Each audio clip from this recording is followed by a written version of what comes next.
प्रिय छात्रों, आज हम शेमूसी भाग 1 का पहला पाठ स्वर्णकाक। पाठ का नाम है, क्या नाम है? स्वर्णकाक। स्वर्णकाक ये इसमें दूसरा पाठ था पहले। अब सिलेबस में बदलाव के कारण आपके ये क्या हो गया है, प्रथम पाठ हो गया है। जो पहला पाठ था वो कट गया है। ठीक है, तो पहला पाठ का नाम क्या है? प्रथम पाठ है। ठीक है, प्रथम पाठ है। अभी ये पहला पाठ है आपका, क्या नाम है? स्वर्णकाक है। पहले तो हम इसका अर्थ कर लेते हैं। स्वर्ण मतलब सोने का, काक मतलब कोआ, सोने का कोआ। ये पाठ का आपका नाम है।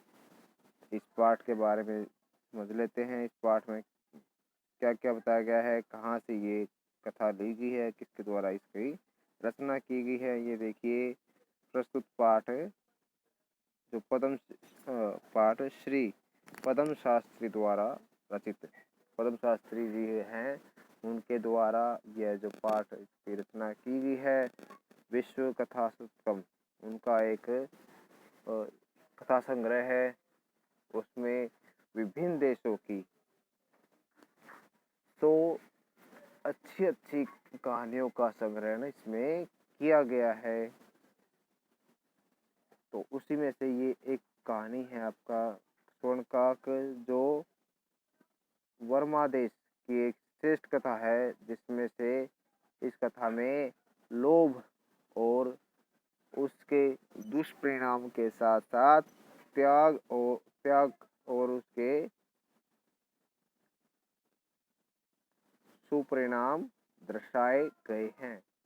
सुपरिणामों का वर्णन इसमें किया गया है, अर्थात जहाँ लोभ होगा उसके दुष्परिणाम भी वहाँ पर दिखाई देंगे, और जहाँ पर त्याग होगा वहाँ पर उसके अच्छे परिणाम भी दिखाई देंगे। वो हम इस पाठ में पढ़ेंगे, जो कि एक सुनहरे पंखों वाले कौवे के माध्यम से इसको समझाया गया है। तो आते हैं हमारे पाठ के मुख्य हिस्से पर, मुख्य भाग पर। ये देखिए, आप देख पा रहे हैं।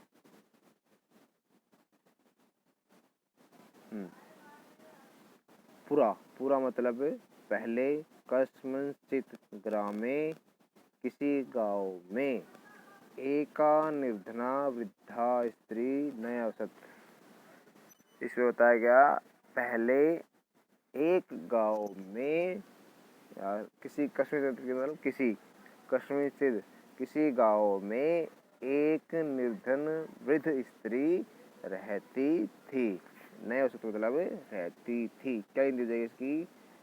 पहले आप इसके संस्कृत में मेरे साथ उच्चारण करें। पूरा कस्मिंश्चित् ग्रामे एका निर्धना वृद्धा स्त्री नयावसत। पहले किसी गांव में एक स्त्री रहती थी, एक वृद्ध स्त्री रहती थी। तस्या च एका दुहिता विनम्रा मनोहरा च आसीत्।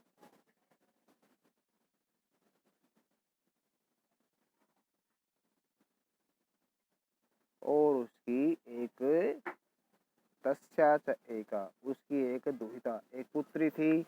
वो उसका स्वभाव कैसा था?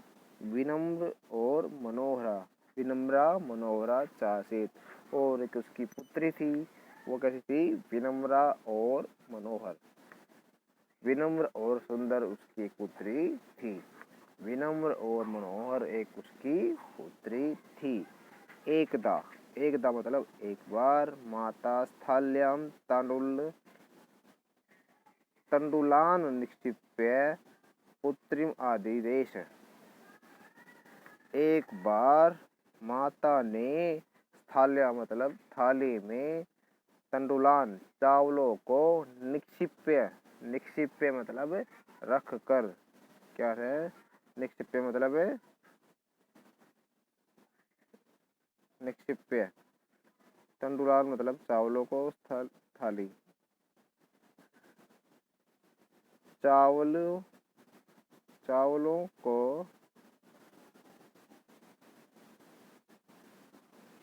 निक्षिप्य मतलब रख कर, रख कर। पुत्रीम आदिदेश, पुत्री को आदेश दिया, पुत्री को आदेश दिया। क्या आदेश दिया देखिए, सूर्या तपे, सूरज, सूरज की गर्मी में, तंडुलान खगेभ्यो, सूर्य की धूप में, तंडुलान चावलों को, खगेभ्यो मतलब पक्षियों से, रक्ष पक्षियों से रक्षा करो। पूरी लाइन की दोबारा कर लेते हैं। एकदा एक बार, माता स्थाल्याम तंडुलान निक्षिप्य, एकदा माता स्थाल्याम तंडुलान निक्षिप्य पुत्रीम आदिदेश, एक बार माता ने थाली में चावलों को, निक्षिप्य मतलब रख कर, पुत्रीम आदिदेश पुत्री को आदेश दिया, सूर्या तपे सूर्य के प्रकाश में, सूर्य की धूप में, तंडुलान खगेभ्यो रक्ष चावलों की पक्षियों से रक्षा करो। तो ऐसा करने के बाद वो पुत्री ऐसा करने के लिए वहाँ पर चावलों की रक्षा करने के लिए वहाँ पर बैठ जाती है। और उसके बाद क्या हुआ देखिए आगे क्या हुआ इसमें। किंचित कालाद अनंतरम, कुछ समय बाद, कुछ समय बाद, ठीक है। किंचित कालाद अनंतरम मतलब किंचित मतलब कुछ, कालाद मतलब समय पर, अनंतरम समय बाद, एको विचित्र, एक विचित्र मतलब अनोखा, एक अनोखा काक, कोआ, समुड़ी मतलब उड़कर, ताम उपगम उसके पास आया।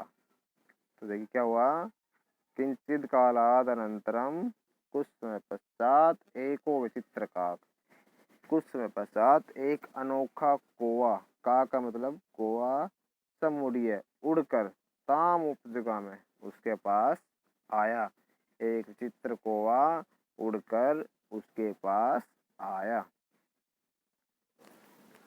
ये देखिए हम इस पूरे की हिंदी को दोबारा कर लेते हैं। पूरा कस्मिंश्चित् ग्रामे एका निर्धना वृद्धा स्त्री ने, इसकी हिंदी क्या है, पहले एक किसी एक गांव में एक वृद्ध स्त्री रहती थी। तस्या च एका दुहिता विनम्रा मनोहरा सासीत, उसकी एक पुत्री विनम्र और सुंदर स्वभाव वाली थी। एकदा एक बार, माता स्थाल्याम तंडुलान मतलब चावलों को, निक्षिप्य रख कर, पुत्री आदिदेश, एक बार माता ने चावलों को थाली में रखकर पुत्री को आदेश दिया। सूर्या तपे, सूर्य के प्रकाश में, तंडुलान चावलों को, खगेभ्यो रक्ष चावलों की पक्षियों से रक्षा करो। तो अंतिम में क्या दिखा, किंचित कालानंतरम, कुछ पश्चात, एक विचित्र काक है, एक अनोखा कौवा, समुड़िए उड़कर, ताम उपजुगा में उसके पास आया। कुछ समय पश्चात एक अनोखा कौवा उड़कर उसके पास आया। ठीक है, यहाँ तक आपको समझ में आ गया वो सारा। ये देखिए ये चित्र आप देख लें, इसमें एक कौवा आया है, यहाँ पर एक ये लड़की बैठी थी। आगे देखिए,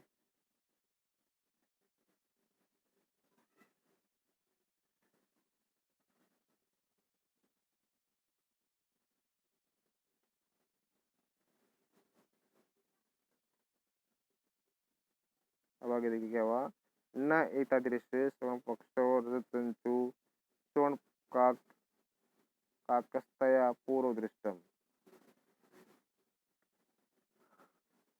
तो देखिए न एतादृश स्वर्ण पक्षो रजत तंतु, एक मिनट रुकिए, इसमें कुछ रह गया, ठीक है आगे देखिए, इसमें एक शब्द और रहेगा, वो लिख लें आप।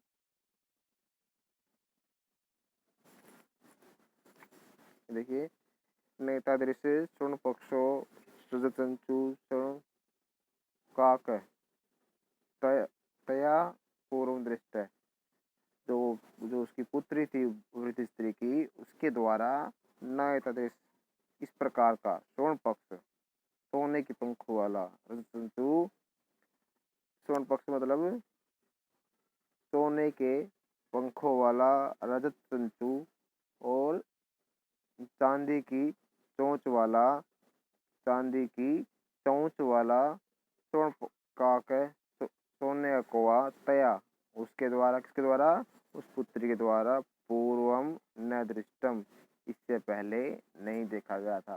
तो इसकी क्या जाएगी, उसके द्वारा मतलब उस पुत्री के द्वारा इस प्रकार का सोने की पंखों वाला, चांदी की चोंच वाला सोने का कौवा इससे पहले उसके द्वारा नहीं देखा गया था। आगे देखिए, आगे देखिए,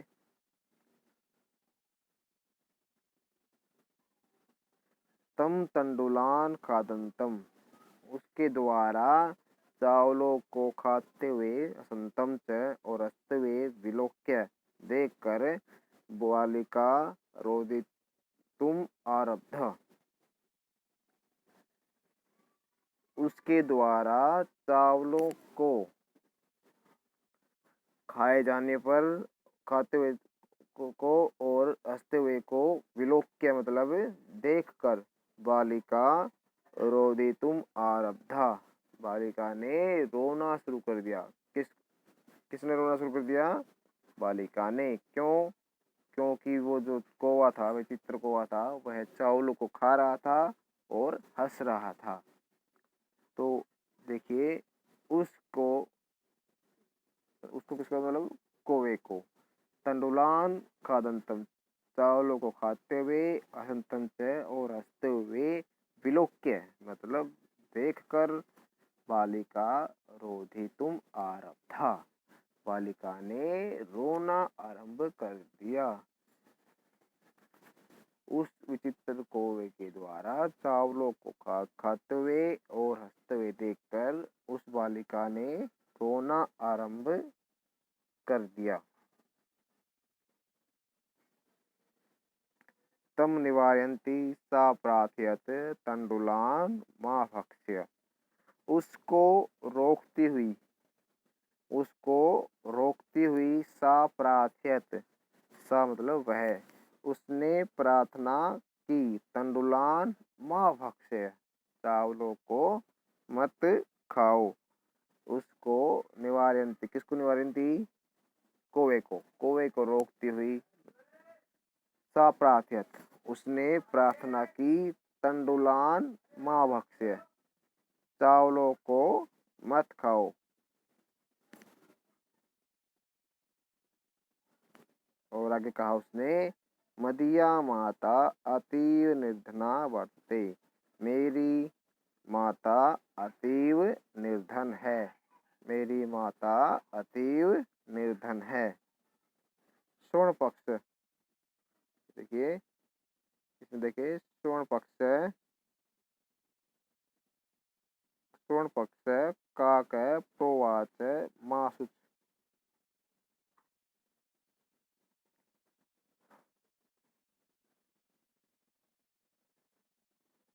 सोने के कौवे ने प्रोवाच कहा, मासुच दुखी मत हो, सूर्योदयात प्राग,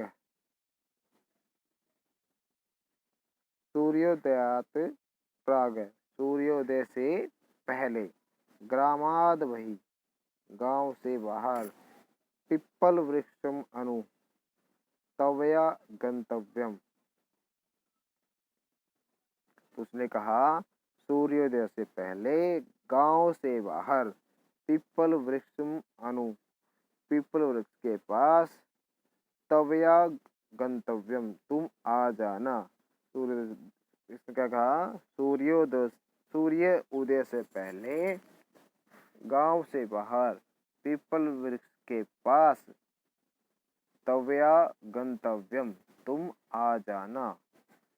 आगे क्या कहा उसने, कौवे ने, अहम तुभ्यम, मैं तुम्हें, तंडूल मूल्यम दास्यामी, चावलों के मूल्य को दे दूंगा, चावलों का मूल्य दे दूंगा, मैं तुम्हें चावलों की जो का मूल्य है वो तुम्हें दे दूंगा। आगे देखिए, प्रहर्षिता बालिका निद्रामपि न लेभे, खुश हुई बालिका, खुश होकर बालिका निद्रामपि न लेभे, सो भी नहीं सकी, अच्छी तरह निद्रा भी नहीं ले सकी। इसका शेष भाग हम अगली वीडियो में देखेंगे, किस तरह उस कौवे ने उस लड़की के चावल का मूल्य क्या क्या दिया, और आगे की जो कहानी है हम अगली वीडियो में करेंगे। तब तक आप इस जो आज तक का जो करवाया गया आपको, जितनी भी पाठ की व्याख्या करवाई गई है उसका अर्थ समझने का प्रयास करें, और अपने अपने प्रश्न इस पाठ से आप कौन कौन से प्रश्न इस पाठ से बना सकते हैं, आप हिंदी में लिखें कॉपी में, और कमेंट बॉक्स में मुझसे ज़रूर पूछें कि आप इस पाठ से संबंधित कौन कौन से प्रश्न आप बना सकते हैं। अगर कोई शंका बाकी है तो वो शंका या डाउट है आपका, वो आप कमेंट बॉक्स के माध्यम से आप ज़रूर पूछें। और जिन जिन बच्चों ने इस चैनल को सब्सक्राइब नहीं किया है वो सब्सक्राइब जरूर कर लें। अगर मेरे द्वारा समझाया हुआ पाठ आपको अच्छा लगता है तो इसको लाइक करें, और अलग जो दूसरे बच्चे हैं जो इस चैनल से जुड़े नहीं हुए हैं उनसे उनके साथ भी ये शेयर करें, ताकि उनका भी भला हो सके, क्योंकि लॉकडाउन चल रहा है और लॉकडाउन में मैं चाह रहा हूँ किसी भी बच्चे की पढ़ाई बाधित न हो। आपका दिन मंगलमय हो। ये वीडियो देखने के लिए आपका बहुत बहुत धन्यवाद।